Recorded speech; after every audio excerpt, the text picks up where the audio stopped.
Yo, what's up, everybody?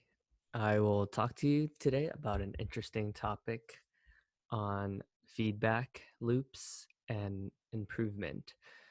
I think this is an interesting topic because I do think the best in the world.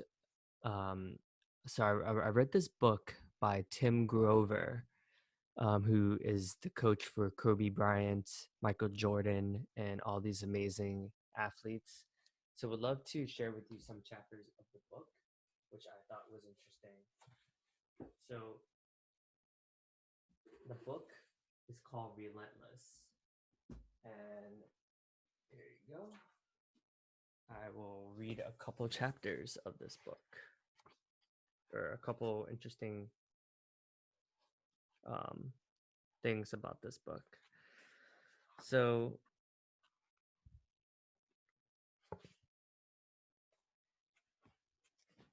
it's a pretty, it's a very, how do I say this? It's a book about passion and drive and desire. So it can be very here, I'll read you for instance. Number one, when you're a cleaner, so basically his concept is that cleaners are people like Michael Jordan and Kobe Bryant who will not stop, who will keep getting better no matter what happens. So I'll read this and then you let me know what your thoughts are. This is on page 205. When you're a cleaner, you don't recognize failure. You know that there's more than one way to get what you want. A cooler accepts what he can't do and gives up. A closer recognizes he can't do it but keeps working at it. A cleaner knows that he can do it and stays with it until he decides to do something else. So it's a book by Tim S. Grover and it's called Relentless. I would recommend this book because it helped me honestly it helped kick my ass like pretty crazy actually. I would say like prior to reading a guy named Brandon Nye recommended this book to me. I interviewed him during the Davidson Hang podcast, so check it out. He's a financial advisor with Northwestern Mutual. Really sharp dude, really really good at building relationships and just going after his dreams.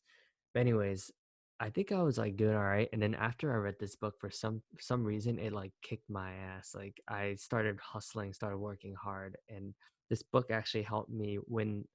So in sales, we have this spiff, which is like this challenge.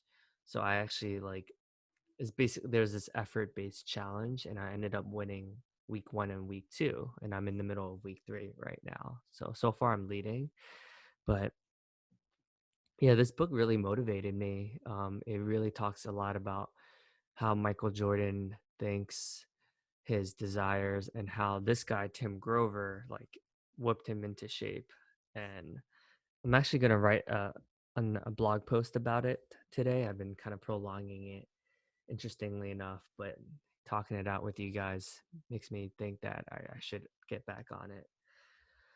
But yeah, let me know what your thoughts are from reading the book. Definitely highly recommend checking it out. I'll also include a link to it below on Amazon.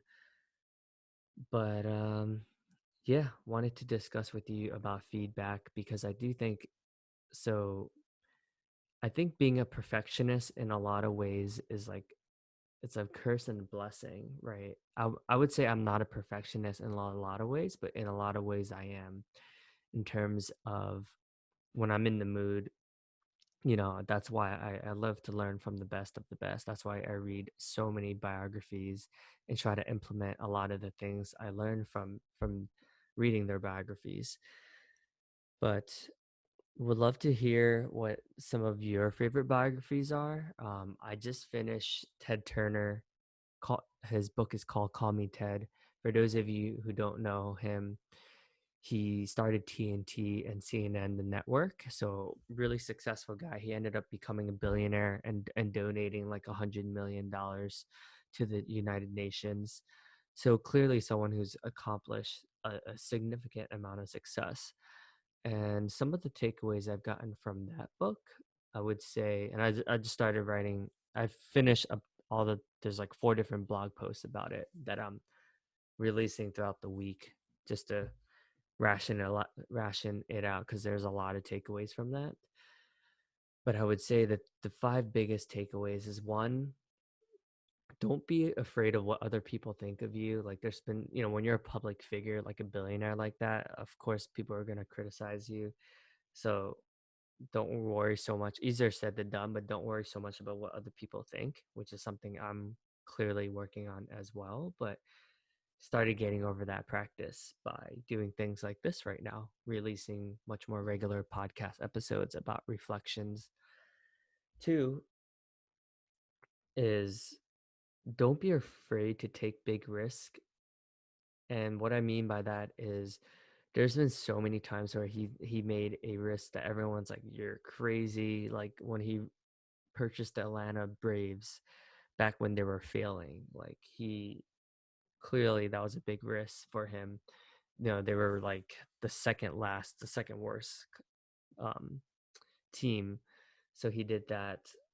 And then so some of the risks that I've been taking to practice that is I've been releasing like almost like daily podcast interviews, which is huge, especially because I do have a job and, I'm still doing well.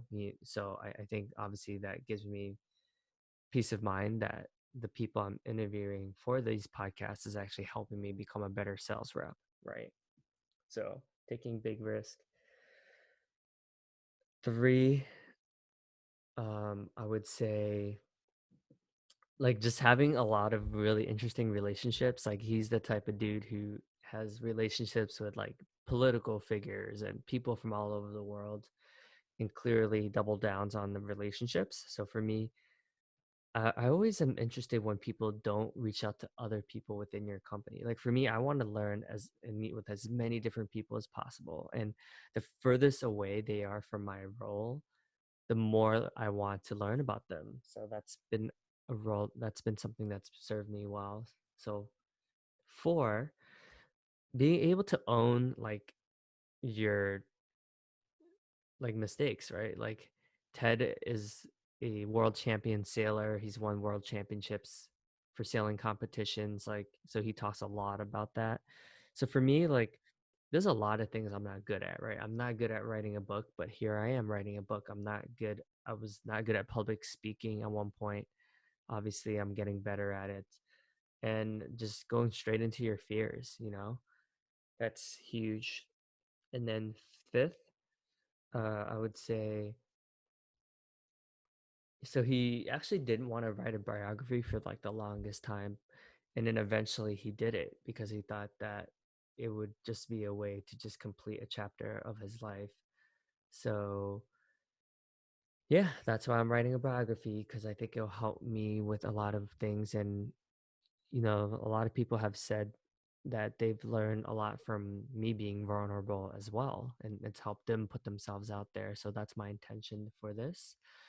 So yeah, hope you guys got a lot out of this podcast episode, and cheers. Thanks for listening. And I'm glad you made it this far.